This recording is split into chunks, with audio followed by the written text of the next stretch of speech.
नमस्कार मित्रांनो, वामन पुरवडेकर व्लॉग्स या चॅनलवर तुमच्या सगळ्यांचं हार्दिक स्वागत। एका मोठ्या ब्रेकनंतर पुन्हा एकदा मी हायवे व्लॉग घेऊन आलो आहे आणि तुमची जी डिमांड होती की रत्नागिरी ते कोल्हापूर हायवेचं काम चालू आहे, त्याचा अपडेट द्या, बऱ्याचदा कमेंट देत होत्या। त्यामुळे मुद्दाम मी या हायवेवरचा व्लॉग हा घेऊन आलो आहे। कोल्हापूरवरून निघालो आहे मी रत्नागिरीसाठी आणि आत्ता मी पन्हाळ्याच्या जवळ आहे।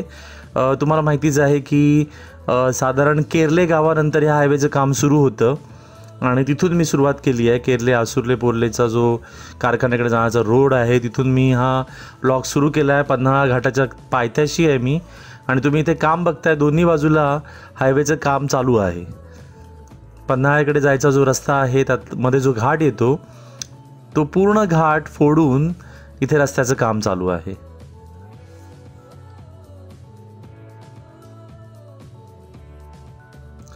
इथे डावीकडे तुम्ही बघताय मित्रांनो, हा जो घाट आहे तो फोडलाय त्यांनी पूर्णपणे आणि इथे वरून ते सपाटीकरण करतायत। थोडं पुढे गेल्यावर आपल्या लक्षात येईल की कशा प्रकारे ते सपाटीकरण चालू आहे। थोड्या प्रमाणात वृक्षांची तोड तर झालीच आहे आणि आता पूर्वी जसं आपण इथून जायचो ना पन्हाळ्यात किंवा पुढे रत्नागिरीमध्ये, त्यावेळी जसं सगळीकडे झाडं असायची आणि खूप प्रसन्न वाटायचं, तो थोडासा फील जातो आहे आता। आणि हे आता आपल्या लक्षात येतं 11-12 वाजताच आपल्याला प्रचंड ऊन लागायला लागलं आहे आणि त्याचं कारण, महत्त्वाचं कारण म्हणजे ही आजूबाजूची सगळी मोठी झाडं होती ती गेली। तिथे बघताय तुम्ही, बघा डाव्या हाताला माझ्या काम चालू आहे जोरदार। म्हणजे इथे कोणताही बायपास नाही आहे। हे बघा अगदी जवळून आपल्याला इथे बघायला मिळेल, डाव्या हाताला जोरदार काम चालू आहे। वर घाटावर तुम्ही बघाल तर सगळीकडे अजूनही सपाटीकरणच चालू आहे। अजूनही कुठे कॉन्क्रीटचा पक्का रस्ता झालेला नाही आहे, सगळीकडे सपाटीकरण चालू आहे आणि सगळीकडे प्रयत्न करतायत की, अर्थात इथे इझी आहे त्या मानाने कोकणापेक्षा।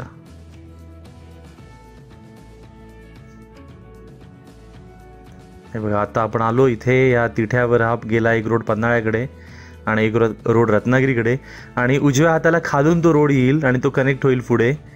अर्थात मी मगाशी म्हटल्याप्रमाणे की कोकणापेक्षा इथे रस्ता करणं थोडा इझी आहे, कारण इथे बऱ्याच ठिकाणी आपल्याला सपाट भूभाग मिळतो, पण खाली एकदा तुम्ही घाटाच्या खाली उतरलात की मात्र कठीण आहे।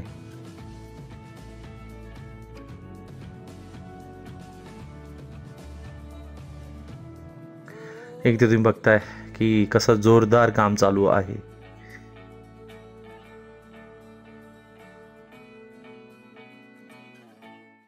इथे पण जरा पुढे आलोत आपण, आत्ता पन्हाळ्याच्या जरा पुढे आलोत आणि बांबवडेच्या मध्ये आहोत बरोबर।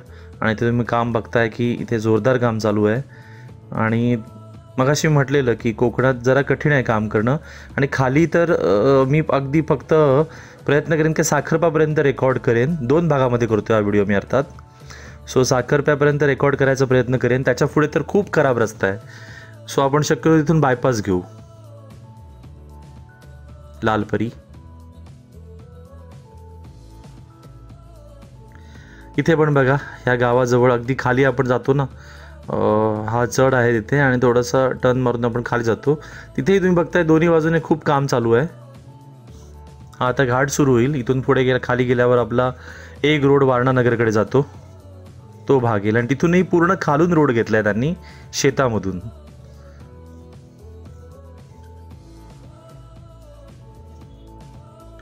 सो जरा पुढे आलोत आपण आता आणि इथे तुम्ही बघताय इथे खूप जोरदार काम चालू आहे।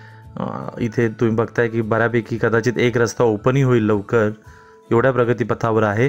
आणि हे घर तुम्ही बघताय साईडला, बऱ्याच ठिकाणी अशी घरांची पडझड झाली आहे, म्हणजे तोडावी लागलीत घरं, लोकांची घरं गेली आहेत, जमिनी गेल्यात, त्याचा मोबदला पण मिळाला आहे। पण शेवटी भावना असतात लोकांच्या, घराशी जोडल्या गेलेल्या भावना असतात। सगळ्यात महत्त्वाचं म्हणजे झाडं पण मोठ्या प्रमाणावर तोडली गेलीत। ह्या सगळ्या निगेटिव्ह बाजू आहेत या रस्त्याच्या, पण एकदा काही रस्ता झाला आणि जर प्रशासनाने मनावर घेतलं तर झाडं लावलीत तर खूपच चांगलं होईल, खूप प्रसन्न वाटेल या रस्त्यावरून जाताना। कारण पूर्वीचा जो फील होता रत्नागिरी कोल्हापूर रस्त्याचा, तो झाडांमुळे फील यायचा।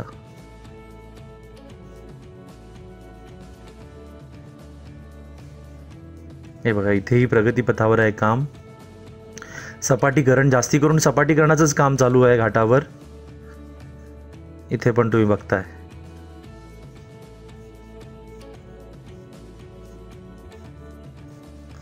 इथे जरा रस्ता खराबच आहे जरा, अर्थात कोकणात खूप खराब आहे. हे बघा, आता इथे तुम्ही जरा उजव्या हाताकडे माझ्या बघितलात तर तुमच्या लक्षात येईल की हा रस्ता त्याने असा खालून घेतला आहे. बघा, जरा खाली बघितल्यावर तुमच्या लक्षात येईल की शेतातून खालून त्यांनी तो रोड घेतला आहे आणि त्यामुळे हे मोठं जे टर्न आहे ते वाचतं.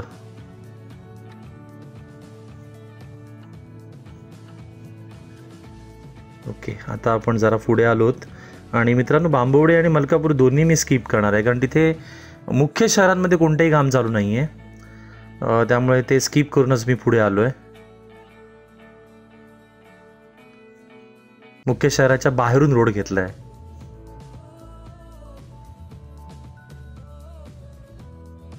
हे बघा, इथे पण तुम्ही बघताय की बाजूने शेतातून काम चालू आहे सपाटीकरणाचं, आणि इथे फार स्पीडने होईल काम असं मला आशा आहे.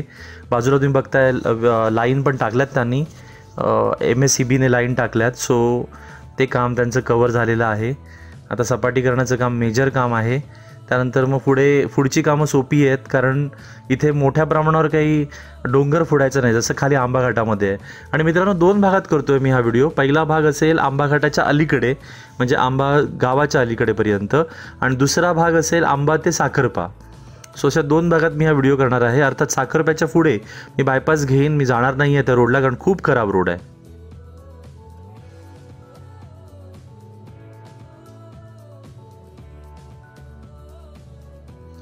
हे बघा, इथे ते प्रसिद्ध मंदिर जे मला प्रत्येक वेळी तुम्हाला दाखवतो. 2 मंदिरं होती जिथे मला खूप प्रसन्न वाटायचं. हे मंदिर जे थोडंसं आधुनिक शैलीमध्ये, आणि पुढे एक मंदिर आहे आंबा गावाच्या जरा जवळ, तेही दाखवेन मी तुम्हाला. त्या मंदिरांच्या जवळपास कशी स्थिती आहे कामाची, काय चालू आहे. आणि आत्ता आपण साधारण मलकापूरच्या जवळपास आहोत, आणि इथे तुम्ही बघताय की दोन्ही बाजूला सपाटीकरणाचं काम चालू आहे. सगळीकडे मशिनरी दिसती आहे तुम्हाला, कामगार पण दिसत आहेत, काम करतायत, पण अजून बराच अवधी लागेल या कामाला. इथे आता बघा, मी मुद्दाम थांबलो आहे मलकापूरच्या जरा जवळ. तुम्ही बघताय की हा जो घाट आहे ना, जिथे आपण मिसळ खाण्यासाठी थांबतो पुढे, म्हसोबा मिसळ, त्याच्या अलीकडचा भाग आहे हा. तर हे काही वरचं जंगल नाही तोडणार आहेत, पण खाली इथे तोडणार आहेत. तोडलंच आहे ऑलरेडी त्यांनी.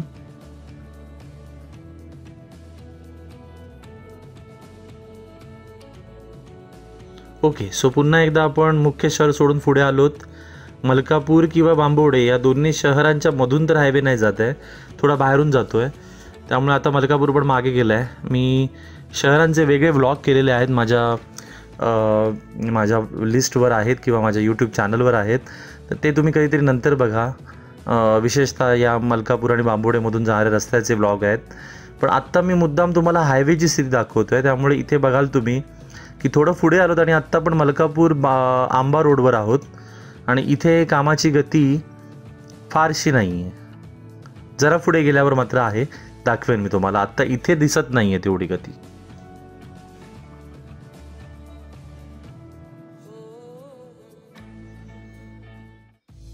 सो तुम्ही इथे बघाल आता की किती जोरदार काम चालू आहे दोन्हीकडे, आणि मुद्दाम हा रस्ता त्यांनी कायम ठेवला आहे. अर्थात हा रस्ता खराब झाला आहे, अर्थातच होणार, कारण दोन्ही बाजूने हायवेचं काम चालू आहे.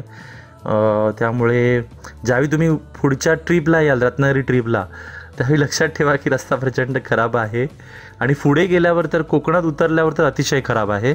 तिथे मग तुम्हाला बायपास घ्यावा लागेल. तुम्ही देवरुखला जा, देवरुखवरून रत्नागिरीला जा, ते बरं पडेल साखरप्यातून डायरेक्ट पालीला जाण्यापेक्षा. इथे सगळीकडे काम चालू आहे बघा.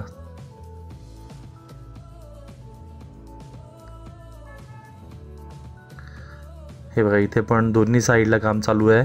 आणि आपण आता आंब्याच्या जवळ आलो. तिथे या गावाचं नाव मला पटकन आठवत नाही, पण इथे फणस जास्ती करून मिळतात, आणि तुम्ही सीझनमध्ये आलात ना, तुम्हाला इथे फणसाचे स्टॉल मिळतात. सो हे जवळचं गाव आहे आंब्याच्या. अर्थात आंब्यात पण फणस प्रचंड प्रमाणात मिळतो, कोकणापेक्षा जास्ती मिळतो असं मला वाटतं कधी कधी.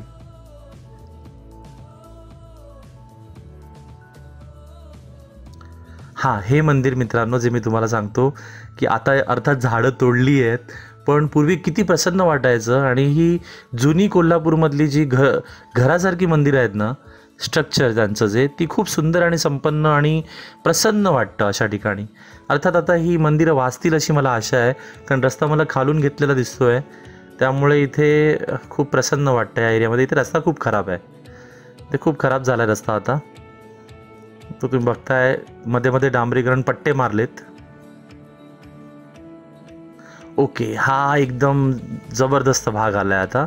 इथे आपण ॲडव्हेंचर स्पोर्टमध्ये भाग घेतल्यासारखं वाटतं, किंवा डिस्कवरीवर ते नेपाळमधले काय काय व्हिडिओ येतात, कंबोडियामधले वगैरे खराब रस्त्यांचे, तसा हा रस्ता वाटतो आहे. प्रचंड धूळ, आणि रस्ता नाहीच आहे हा, धूळच आहे ही. शेतातून चाललोत आपण, वर काहीतरी काम करतायत त्यामुळे मुद्दाम त्यांनी तो बंद करून डायव्हर्ट केला आहे रोड. सो आता वर घेऊया आपण, बंद करेन मी इथे व्हिडिओ.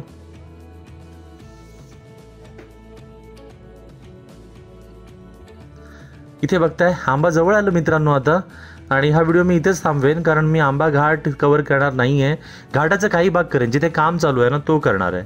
आंबा गावात तर काहीच काम चालू नाही आहे, तुम्हालाही माहिती आहे. सो आंबा घाट जसं जसं संपत येतो ना तसं काम सुरू होतं. सो पुढच्या भागात मित्रांनो आपण बघणार आहोत आंबा घाटात जिथे काम सुरू होतं तिथपासून ते अगदी साखरपापर्यंत कोकणातला जो भाग आहे तेवढा भाग आपण कव्हर करणार आहोत. सो दुसरा भाग नक्की बघा मित्रांनो, आणि हा भाग जर आवडला असेल तर लाईक, शेअर, कमेंट करायला अजिबात विसरू नका. धन्यवाद मित्रांनो.